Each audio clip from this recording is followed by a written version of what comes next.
Il faut aussi savoir que c'est dans la médecine arabo-musulmane que l'on trouve pour la première fois la mélancolie clairement articulée à la passion amoureuse. Il est vrai que dans l'Antiquité ce lien a plus ou moins été pressenti. Mais c'est les grands noms de la médecine arabo-musulmane, au Xe siècle, qui articulent vraiment ces notions, Rhazès et Avicenne, plus encore que le compilateur El-Jazar qui a néanmoins eu le mérite, via Constantin l'Africain, de les transmettre au monde chrétien. Jean-Yves Tillette, Les fous d'amour au Moyen-Âge, de Tristan au Roland Furieux, dans Poésie, 2017, numéro 159, page 136.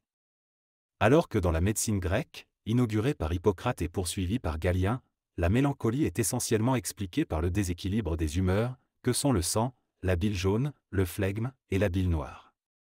Dans la médecine arabo-musulmane, elle va être rapportée plus particulièrement à la passion amoureuse. Cette nouvelle conception s'inscrit notamment dans un débat médical beaucoup plus large, qui concerne la capacité de l'imagination et des fantasmes à altérer le corps ou l'esprit. Les médecins arabo-musulmans de l'époque étaient en effet particulièrement intéressés à ces phénomènes psychologiques en raison des applications médicales qu'ils pouvaient avoir. Surtout Avicenne qui considérait déjà qu'une simple pensée pouvait guérir. Considère attentivement la disposition du malade lorsqu'il croit guérir ou celle de l'homme sain lorsqu'il croit tomber malade. Il arrive en effet souvent que, lorsqu'une forme se fortifie dans son âme, sa matière en soit affectée, et que cela produise la santé ou la maladie, et cette action est plus efficace que celle du médecin avec ses instruments et ses moyens. Et, pour cette raison, un homme peut marcher sur une poutre qui se trouve au milieu d'un chemin, mais il n'osera pas marcher sur elle, si elle a été posée tel un pont au-dessus d'une eau profonde, du fait qu'il imagine la forme de la chute, imprimée avec force dans son âme, à laquelle obéissent sa nature et la puissance de ses membres, et elles n'obéissent pas à son contraire de sorte qu'il se lève et marche. Avicenne, cité par Aurélien Robert, dans Dino del Garbo et le pouvoir de l'imagination sur le corps, archives d'histoire doctrinale et littéraire du Moyen-Âge, 2014, tome 81, page 149. Le but ici pour Avicenne est de montrer le pouvoir causal de l'imagination. L'âme peut agir sur le corps sans en passer nécessairement par une causalité physique. C'est ainsi qu'il arrive qu'un membre se tende grâce au seul pouvoir de l'imagination. Avicenne, cité par Aurélien Robert, dans Dino del Garbo et le pouvoir de l'imagination sur le corps, archives d'histoire doctrinale et littéraire du Moyen-Âge, 2014, tome 81, page 151. Aussi, lorsque l'âme imagine quelque fantasme et que celui-ci se fortifie en elle, la matière corporelle reçoit immédiatement une forme analogue à celui-ci ou sa qualité.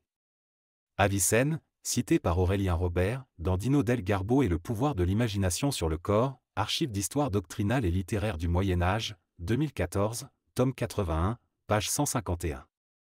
C'est dans cette même perspective également qu'Avicenne va concevoir la passion amoureuse et la mélancolie, qui sont d'ailleurs pour lui deux maladies identiques. Dans le troisième livre du canon de la médecine consacré aux maladies de la tête, il va, en effet, définir la passion amoureuse comme une sorte d'obsession, semblable à la mélancolie, qui affecte celui qui reste fixé et qui pense de manière véhémente et continuelle, à la forme ou à l'image d'un bel objet. Avicenne, Canon, livre 3, Darsadir, Beyrouth, page 71. Pour Avicenne, l'amour n'est pas une maladie en soi, mais il peut prendre un aspect pathologique, lorsqu'il y a une surestimation et fixation de l'esprit sur l'image de l'objet d'amour. La médecine rejoint ici la religion, plus particulièrement le judaïsme et l'islam, qui mettent en garde contre l'adoration des images. Quoi qu'il en soit, Avicenne insiste bien sur le fait que cette maladie mélancolique, étant causée par une image permanente et obsédante de l'être aimé dans l'esprit de l'amoureux, doit être traitée avant tout de manière psychologique, c'est-à-dire en employant une thérapie capable de distraire l'esprit du patient afin d'éloigner de ses pensées l'objet de son obsession. Jacques Ferrand, de la maladie d'amour ou mélancolie érotique, Paris, Garnier, 2010, page 81. Dans la médecine grecque, la causalité étant purement physique, le traitement, lui aussi sera du même ordre. Il sera essentiellement pharmaceutique ou chirurgical, d'où notamment la pratique des saignées pour purger et retirer le sang pollué. Par contre, dans la médecine arabo-musulmane, plus particulièrement chez Avicenne, la causalité étant essentiellement d'ordre psychologique, le but du traitement sera d'obtenir, par un travail sur le fantasme et l'imagination, le désinvestissement de l'objet. Il faut que la pensée du malade se porte vers d'autres objets que l'objet de son obsession, afin qu'il puisse de nouveau désirer ailleurs. C'est pourquoi Avicenne va situer la cure au niveau du fantasme et non au niveau des symptômes.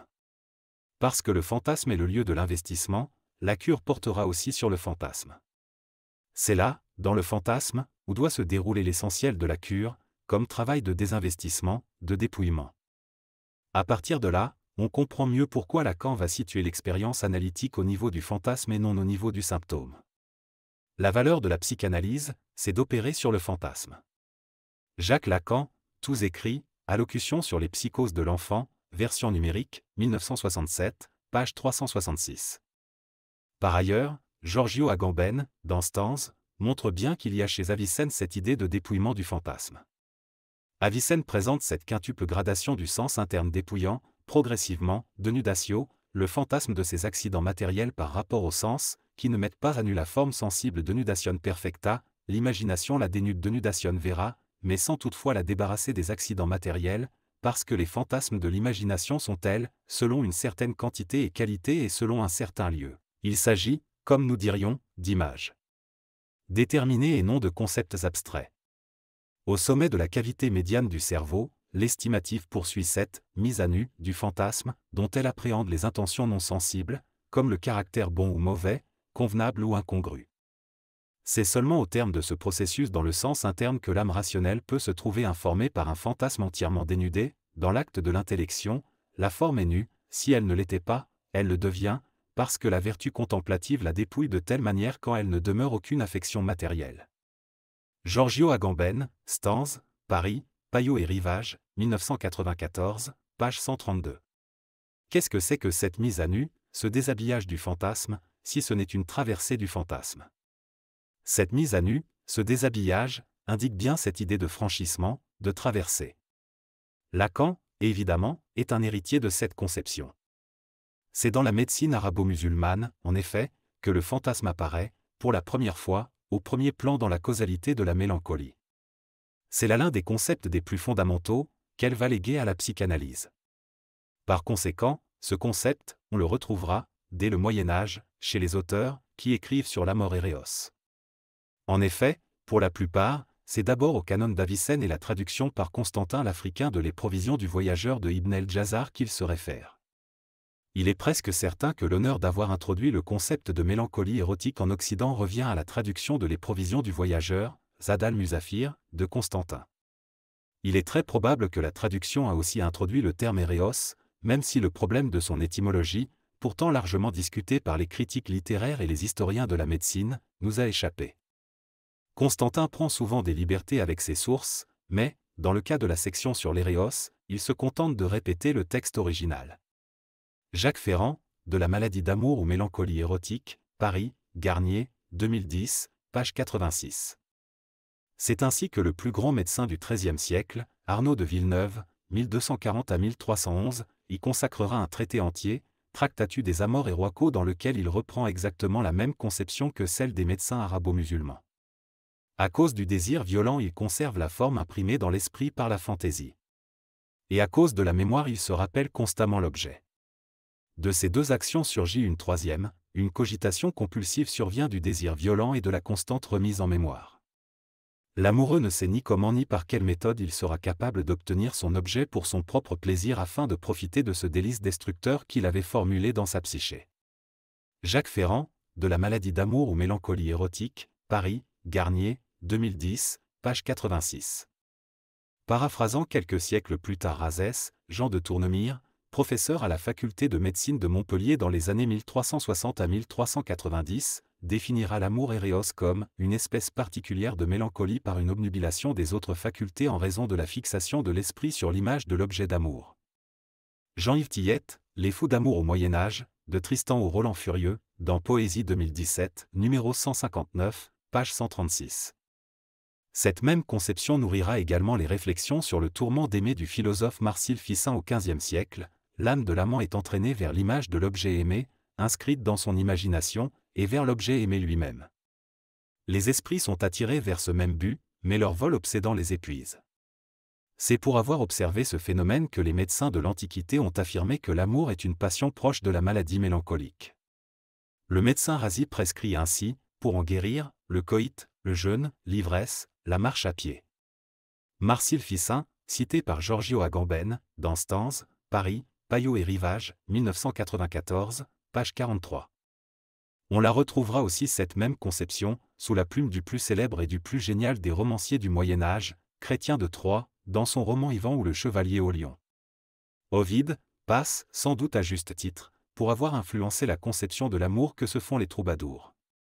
Or, on lit dans les premières lignes du Tractatus de Amor d'André Le Chapelain, un ouvrage en quoi certains veulent voir le bréviaire de l'amour courtois, la définition suivante: l'amour est une passion, c'est-à-dire, au sens de l'époque, quelque chose que l'on subit, un affect, une souffrance, une maladie, résultant de la vue et du ressassement sans mesure, déréglé, de la forma, c'est-à-dire, à la fois la beauté et l'image, de l'autre sexe. Superposer la définition d'André et celle de Rhazès, que j'ai citée il y a un instant d'après Jean de Tournemire, elles coïncident à peu près parfaitement. Jean-Yves Tillette, Les fous d'amour au Moyen-Âge, de Tristan au Roland Furieux, dans Poésie 2017, numéro 159, page 136. Bernard de Gordon, médecin français actif à Montpellier dans la seconde moitié du XIIIe siècle et au tout début du XIVe siècle, expliquera à son tour que la maladie d'Ithéréos est une angoisse mélancolique provoquée par l'amour d'une femme. La cause de cette affection est une corruption de la faculté estimative, due à une forme et à une figure qui y demeurent fortement imprimées.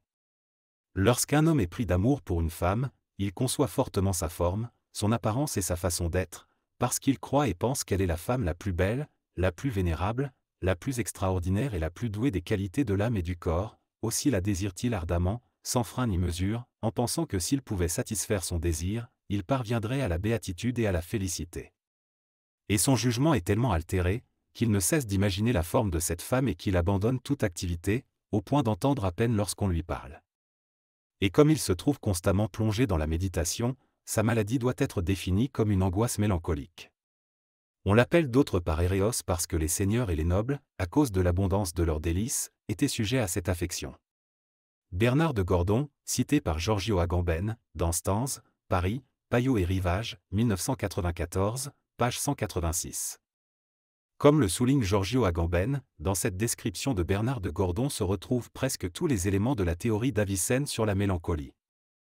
L'aspect fantasmatique de l'expérience amoureuse, l'une des plus durables découvertes de la psychologie des poètes, prend ici un relief particulier. Gordon situe en effet la maladie, héroïque, dans l'imagination, ou plus précisément dans l'estimative, c'est-à-dire selon la psychologie d'Avicenne dans la faculté qui, au sommet de la cavité médiane du cerveau, appréhende les intentions non sensibles des objets sensibles et juge de leur caractère bon ou mauvais, adéquat ou inadéquat.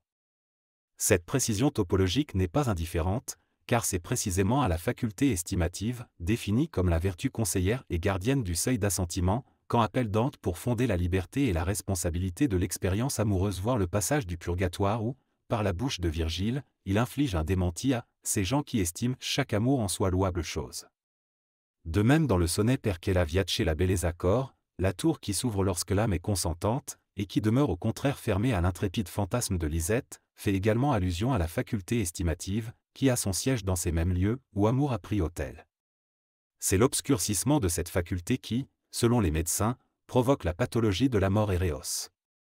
L'erreur de l'estimative, qui gouverne l'imagination, laquelle à son tour régit les autres vertus, déclenche en effet le désir, et le désir entraîne imagination et mémoire dans une ronde obsédante autour du fantasme qui s'imprime en elle toujours plus fortement, selon un cercle tellement vicieux, qu'Éros finit par se couvrir du masque saturnien de la pathologie mélancolique. La surestimation exaltée de l'objet d'amour, qui compte parmi les intuitions les plus caractéristiques de la poésie amoureuse, s'explique ainsi fort prosaïquement par un vice de la vertu estimative. Il croit qu'elle est la femme la plus belle, la plus vénérable, la plus extraordinaire et la plus douée des qualités de l'âme et du corps.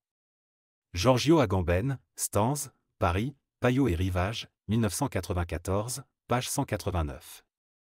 Guido Cavalcanti, le célèbre poète du Dolce Stil Novo, empruntera lui aussi sa définition de la passion amoureuse à Avicenne. Dès la seconde strophe de son poème Donna me prega, il y fera référence. C'est là, en effet, que débute la description du parcours de la forme sensible de l'être aimé dans les différentes fonctions de l'âme. S'interrogeant sur le lieu où repose cet accident, Cavalcanti commence par le dernier des sens internes selon la division avicénienne, la mémoire. Le simple souvenir de l'être aimé agit en moi, même après sa disparition, grâce à l'image que j'ai conservée de lui. Cavalcanti, cité par Aurélien Robert, dans Dante et l'Avéroïsme, Paris, Les Belles Lettres, page 278. Cet arrière-plan avicénien du poème fut d'ailleurs reconnu dès le Moyen Âge, par le médecin florentin Dino del Garbo. Avicenne dit, en effet, que l'amour est un tourment mélancolique, semblable à la mélancolie, dans laquelle l'homme est amené de lui-même, dans l'instant, à une excitation de la pensée dirigée vers la beauté de certaines formes et figures qui sont en lui, il alimente ensuite le désir de celles-ci sans jamais les atteindre. Et Ali Abbas a dit que l'amour est un tourment de l'âme dirigé vers l'être aimé et une obsession de la pensée à son égard. Aurélien Robert, Dino del Garbo et le pouvoir de l'imagination sur le corps, archives d'histoire doctrinale et littéraire du Moyen-Âge, 2014, tome 81, page 139. Cela permet aussi de mieux comprendre la différence entre la poésie de Dante et celle de son premier ami Cavalcanti, avec lequel il a fini par rompre. Donham et Préga semblent bien, en effet, décrire l'état pathologique de la mélancolie. Tout l'effort de la Vita Nova, et plus encore de la Commedia, semble au contraire décrire les conditions de son dépassement par le désinvestissement de l'objet perdu. C'est une thèse fort répandue dès le Moyen-Âge, chez la plupart des commentateurs qui s'intéressent au rapport entre Dante et Cavalcanti. Si l'on retrouve chez Dante exactement la même description de la mélancolie que chez Cavalcanti, notamment dans le 7e sonnet de la Vita Nova, quand il parle de la petite mort qu'il subit dès lors qu'il est envahi par la pensée obsessionnelle de l'être aimé. Dante, cité par Aurélien Robert, dans Dante et l'Avéroïsme, Paris, Les Belles Lettres, page 282. Néanmoins, cet état n'est chez lui que passager, alors que chez Cavalcanti, au contraire, il semble permanent. C'est dans cette longue histoire de la mélancolie qu'il faut évidemment inscrire Deuil et mélancolie de Freud. Aussi, quand il définit le deuil comme la réaction à la perte d'une personne aimée ou d'une abstraction mise à sa place. Il faut savoir que cette définition n'est pas vraiment nouvelle. Sur ce point, il ne fait apparemment que paraphraser Ishaq ibn Imran, dans son traité sur la mélancolie, Xe siècle, lorsqu'il explique que la mélancolie est une réaction à la perte d'un être cher ou d'un objet précieux. Quant à la perte d'amour, c'est comme déplorer la mort d'un enfant ou d'un être très cher, ou perdre un objet précieux, inestimable et qui ne saurait être facilement obtenu.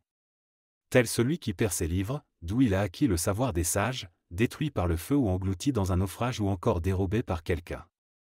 Il en est de même du commerçant qui aurait perdu sa fortune et qui n'a aucun espoir de la retrouver. Chacun de ceux-là est consumé de tristesse et accablé de chagrin, au point de finir immanquablement par tomber dans cette maladie de la tristesse et des ruminations qu'est la mélancolie. Ishaq ibn Imran, Traité de la mélancolie, Carthage, 2009, page 52.